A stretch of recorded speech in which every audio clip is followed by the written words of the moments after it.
أعوذ بالله من الشيطان الرجيم. بسم الله الرحمن الرحيم.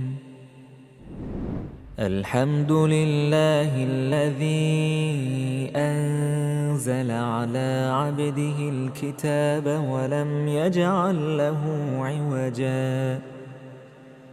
قيما لينذر بأسا شديدا من لدنه ويبشر المؤمنين الذين يعملون الصالحات أن لهم أجرا حسنا ماكثين فيه أبدا وينذر الذين قالوا اتخذ الله ولدا ما لهم به من علم ولا لآبائهم كبرت كلمة تخرج من أفواههم إن يقولون إلا كذبا فلعلك باخع نفسك على آثارهم إن لم يؤمنوا بهذا الحديث أسفا إنا جعلنا ما على الأرض زينة لها لنبلوهم أيهم أحسن عملا وإنا لجاعلون ما عليها صعيدا جرزا أم حسبت أن أصحاب الكهف والرقيم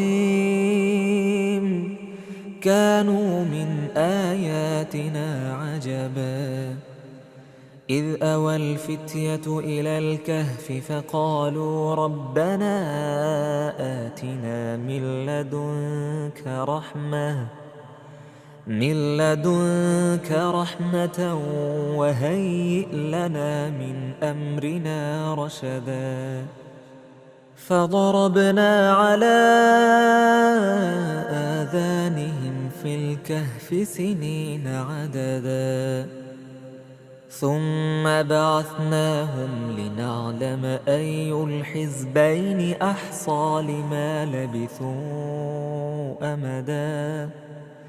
نحن نقص عليك نبأهم بالحق إنهم فتية آمنوا بربهم وزدناهم هدى وربطنا على قلوبهم إذ قاموا فقالوا ربنا رب السماوات والأرض لن ندعو من دونه إلها لقد قلنا إذا شططا هؤلاء قومنا اتخذوا من دونه آلهة لولا يأتون عليهم بسلطان بين فمن أظلم ممن افترى على الله كذبا وإذ اعتزلتموهم وما يعبدون إلا الله فأووا إلى الكهف ينشر لكم ربكم من رحمته ويهيئ لكم من أمركم مرفقا وترى الشمس إذا طلعت تزاور عن كهفهم ذات اليمين وإذا غربت تقرضهم ذات الشمال وهم في فجوة منه ذلك من آيات الله من يهد الله فهو المهتد ومن يضلل فلن تجد له وليا مرشدا وتحسبهم أيقاظا وهم رقود ونقلبهم ذات اليمين وذات الشمال وكلبهم باسط ذراعيه بالوصيد لو اطلعت عليهم لوليت منهم فرارا ولملئت منهم رعبا وكذلك بعثناهم ليتساءلوا بينهم قال قائل منهم كم لبثتم قالوا لبثنا يوما أو بعض يوم قالوا ربكم أعلم بما لبثتم فابعثوا أحدكم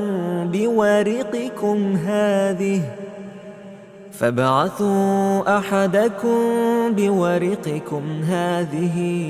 إلى المدينة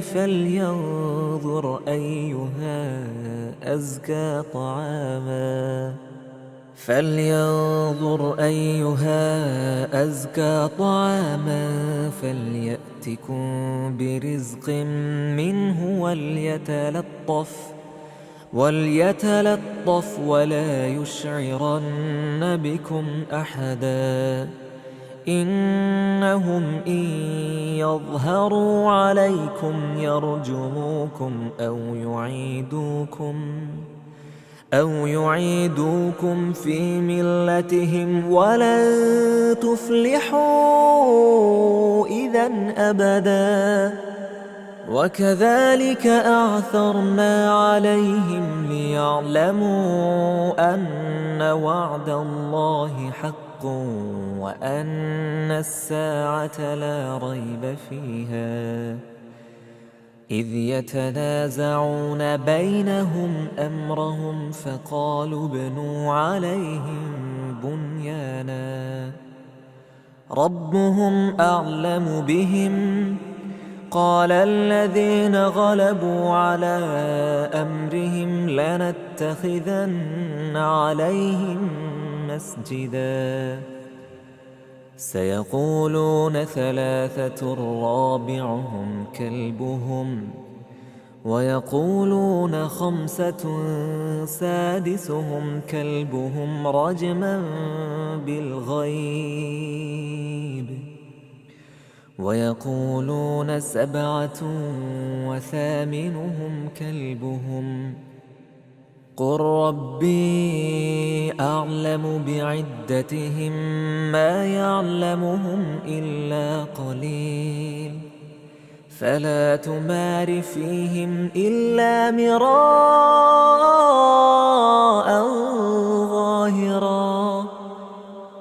ولا تستفت فيهم منهم أحدا ولا تقولن لشيء إني فاعل ذلك غدا إلا أن يشاء الله واذكر ربك إذا نسيت وقل عسى أن يهديني ربي لأقرب من هذا رشدا ولبثوا في كهفهم 300 سنين وازدادوا 9 قل الله أعلم بما لبثوا له غيب السماوات والأرض أبصر به وأسمع ما لهم من دونه من ولي ولا يشرك في حكمه أحدا واتل ما أوحي إليك من كتاب ربك لا مبدل لكلماته ولن تجد من دونه ملتحدا واصبر نفسك مع الذين يدعون ربهم بالغداة والعشي يريدون وجهه ولا تعد عيناك عنهم تريد زينة الحياة الدنيا ولا تطع من أغفلنا قلبه عن ذكرنا واتبع هواه وكان أمره فرطا وقل الحق من ربكم فمن شاء فليؤمن ومن شاء فليكفر إنا أعتدنا للظالمين نارا أحاط بهم سرادقها وإن يستغيثوا يغاثوا بماء كالمهل يشوي الوجوه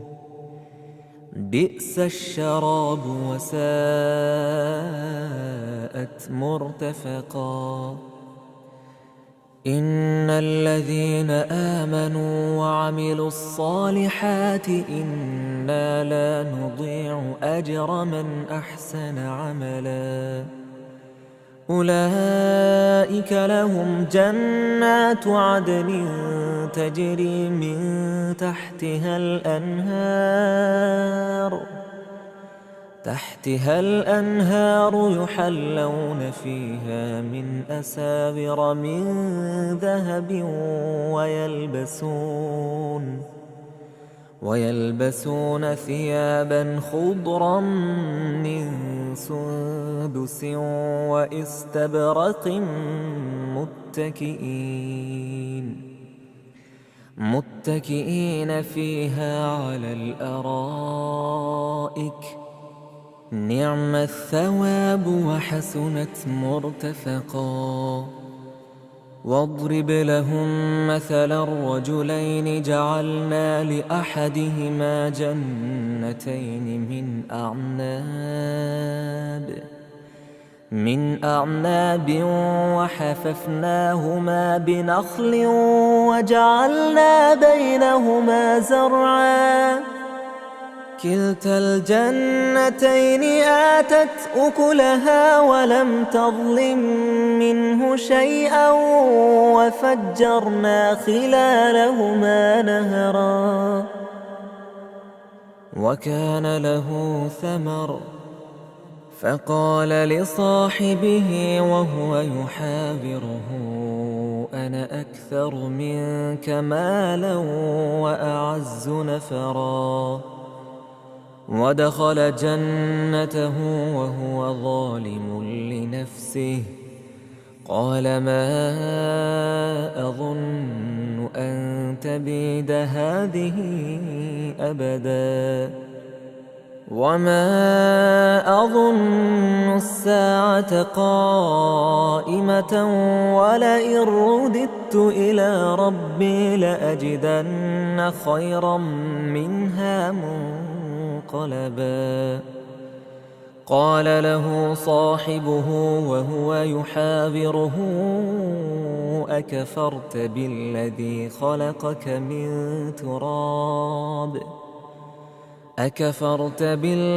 خلقك من تراب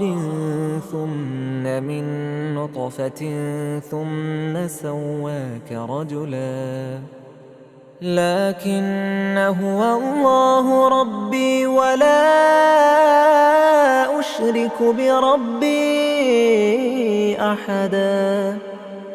ولولا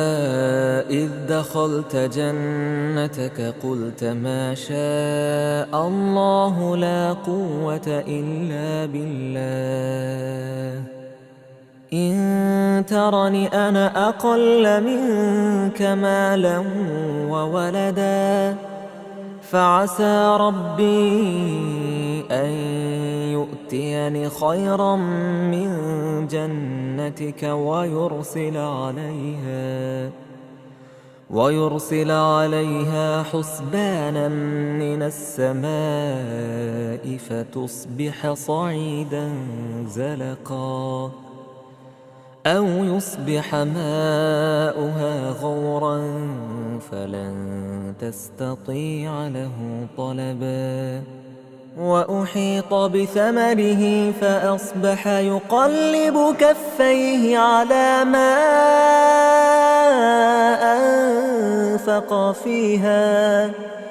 أنفق فيها وهي خاوية على عروشها ويقول يا ليتني لم أشرك بربي أحدا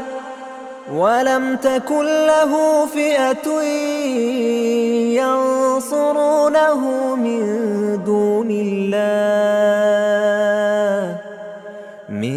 دون الله وما كان منتصرا هنالك الولاية لله الحق هو خير ثوابا وخير عقبا واضرب لهم مثل الحياة الدنيا كماء أنزلناه من السماء فاختلط به نبات الأرض فأصبح هشيما تذروه الرياح وكان الله على كل شيء مقتدرا المال والبنون زينة الحياة الدنيا والباقيات الصالحات خير عند ربك ثوابا وخير أملا ويوم نسير الجبال وترى الأرض بارزة وحشرناهم فلم نغادر منهم أحدا وعرضوا على ربك صفا لقد جئتمونا كما خلقناكم أول مرة بل زعمتم أن لن نجعل لكم موعدا ووضع الكتاب فترى المجرمين مشفقين مما فيه ويقولون يا ويلتنا ما لهذا الكتاب لا يغادر صغيرة ولا كبيرة إلا أحصاها ووجدوا ما عملوا حاضرا ولا يظلم ربك أحدا وإذ قلنا للملائكة اسجدوا لآدم فسجدوا إلا إبليس كان من الجن ففسق عن أمر ربه أفتتخذونه وذريته أولياء من دوني وهم لكم عدو بئس للظالمين بدلا ما أشهدتهم خلق السماوات والأرض ولا خلق أنفسهم وما كنت متخذ المضلين عضدا ويوم يقول نادوا شركائي الذين زعمتم فدعوهم فلم يستجيبوا لهم وجعلنا بينهم موبقا ورأى المجرمون النار فظنوا أنهم مواقعوها ولم يجدوا عنها مصرفا ولقد صرفنا في هذا القرآن للناس من كل مثل وكان الإنسان أكثر شيء جدلا وما منع الناس أن يؤمنوا إذ جاءهم الهدى ويستغفروا ربهم إلا أن تأتيهم سنة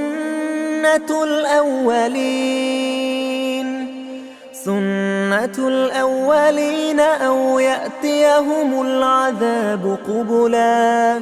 وما نرسل المرسلين إلا مبشرين ومنذرين ويجادل الذين كفروا بالباطل ليدحضوا به الحق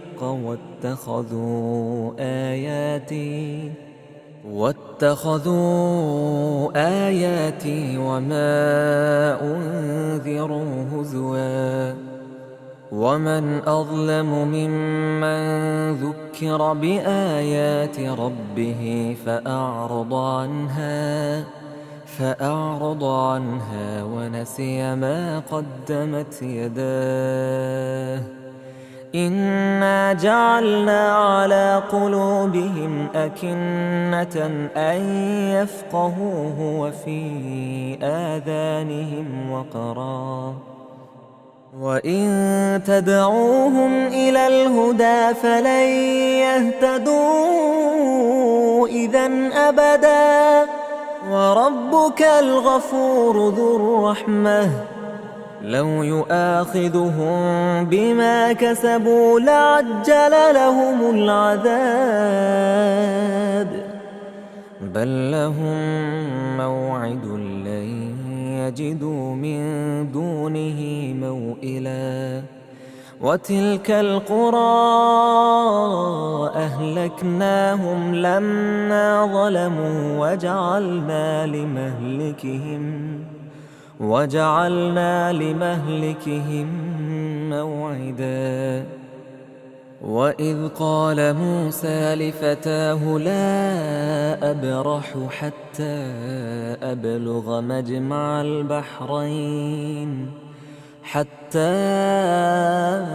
أبلغ مجمع البحرين أو أمضي حقبا فلما بلغا مجمع بينهما نسيا حوتهما فاتخذ سبيله في البحر سربا فلما جاوزا قال لفتاه آتنا غداءنا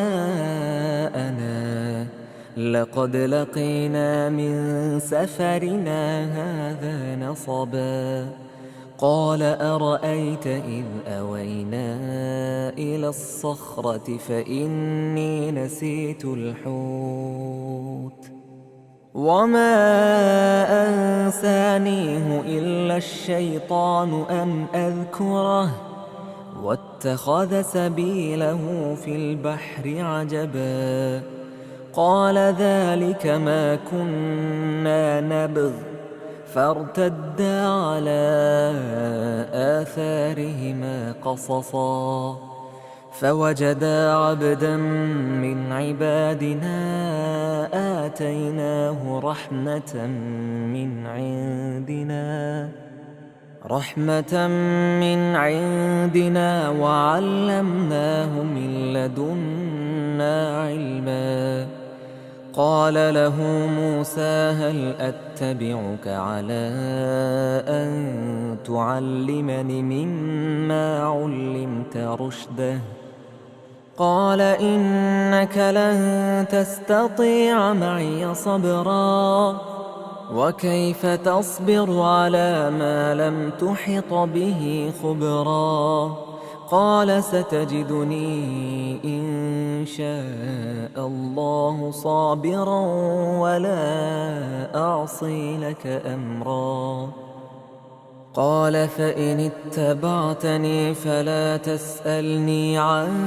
شيء حتى أحدث لك منه ذكرا فانطلقا حتى إذا ركبا في السفينة خرقها قال أخرقتها لتغرق أهلها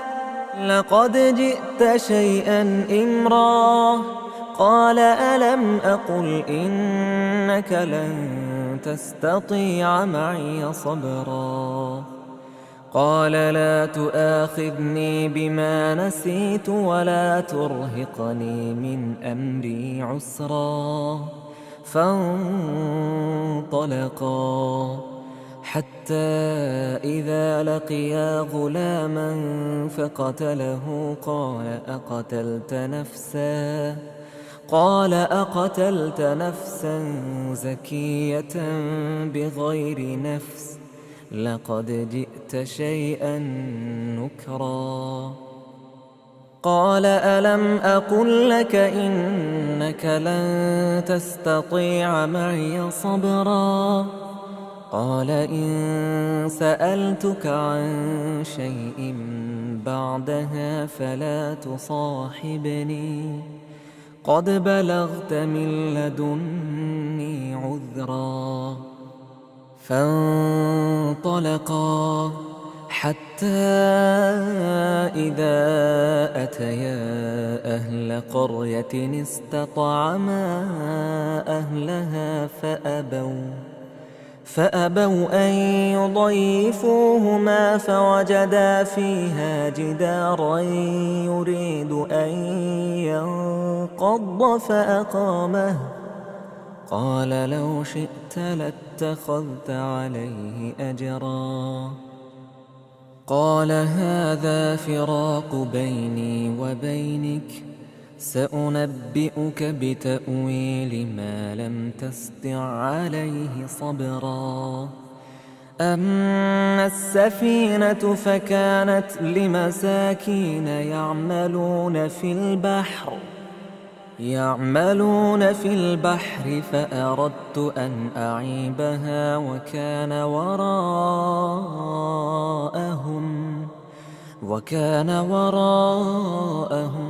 ملك يأخذ كل سفينة غصبا وأما الغلام فكان أبواه مؤمنين فخشينا أن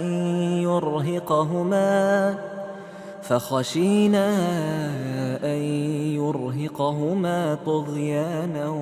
وكفرا فأردنا أن يبدلهما ربهما خيرا منه زكاة وأقرب رحما وأما الجدار فكان لغلامين يتيمين في المدينة وكان تحته كنز لهما وكان أبوهما صالحا فأراد ربك أن يبلغا أشدهما ويستخرجا كنزهما رحمة من ربك وما فعلته عن أمري ذلك تأويل ما لم تستطع عليه صبرا ويسألونك عن ذي القرنين قل سأتلو عليكم منه ذكرا إنا مكنا له في الأرض وآتيناه من كل شيء سببا فأتبع سببا حتى إذا بلغ مغرب الشمس وجدها تغرب في عين حمئة ووجد عندها قوما قلنا يا ذا القرنين إما أن تعذب وإما أن تتخذ فيهم حسنا قال أما من ظلم فسوف نعذبه ثم يرد إلى ربه ثم يرد إلى ربه فيعذبه عذابا نكرا. وأما من آمن وعمل صالحا فله جزاء الحسنى وسنقول له من أمرنا يسرا. ثم أتبع سببا حتى إذا بلغ مطلع الشمس وجدها تطلع على قوم لم نجعل لهم من دونها سترا. كذلك وقد أحطنا بما لديه خبرا. ثم أتبع سببا حتى إذا بلغ بين السدين وجد من دونهما قوما لا يكادون يفقهون قوما. قالوا يا ذا القرنين إن يأجوج ومأجوج مفسدون في الأرض فهل نجعل لك خرجا على أن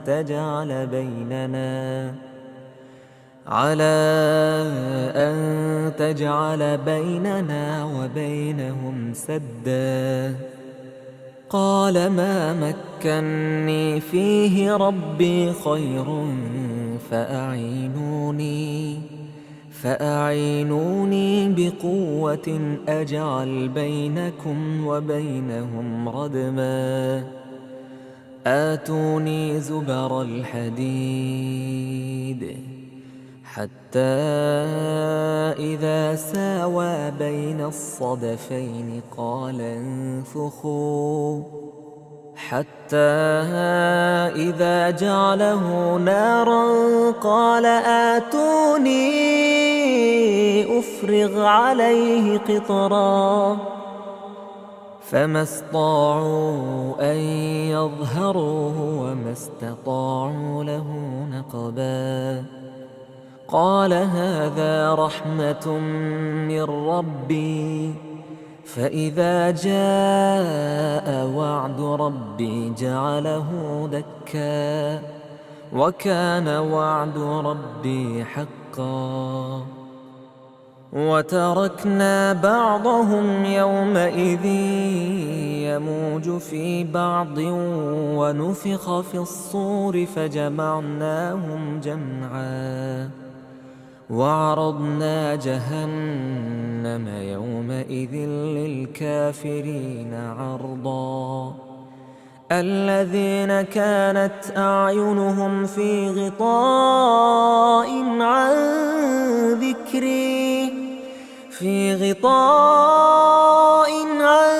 ذكري وكانوا لا يستطيعون سمعا. أفحسب الذين كفروا أن يتخذوا عبادي من دوني أولياء. إنا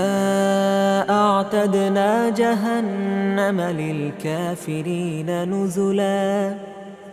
قل هل ننبئكم بالأخسرين أعمالا الذين ضل سعيهم في الحياة الدنيا وهم يحسبون أنهم يحسنون صنعا. أولئك الذين كفروا بآيات ربهم ولقائه فحبطت أعمالهم فلا نقيم لهم يوم القيامة وزنا. ذلك جزاؤهم جهنم بما كفروا واتخذوا